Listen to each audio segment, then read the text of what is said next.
तुम्ही पाहत आहात MCN न्यूज मराठी। जळगाव जामोद तालुक्यातील माऊली फाट्यावर 9 मे रोजी सकाळी 11च्या सुमारास भीषण अपघात झाला होता।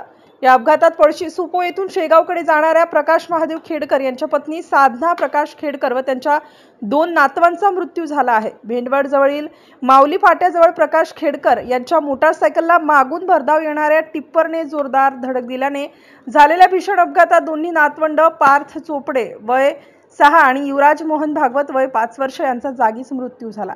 तर आजी साधना प्रकाश खेडकर यांचा 11 मे रोजी आयकॉन हॉस्पिटल अकोला येथे उपचारादरम्यान मृत्यू झाला। या हृदयद्रावक घटनेने संपूर्ण तालुक्यात संतापाची लाट उठलेली आहे।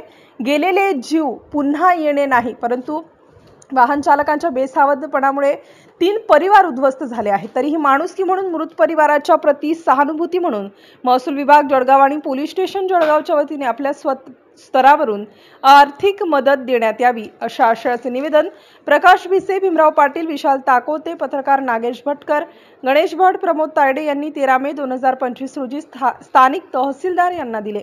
MCN न्यूज मराठी करिता दिलीप पिंगळे, जळगाव।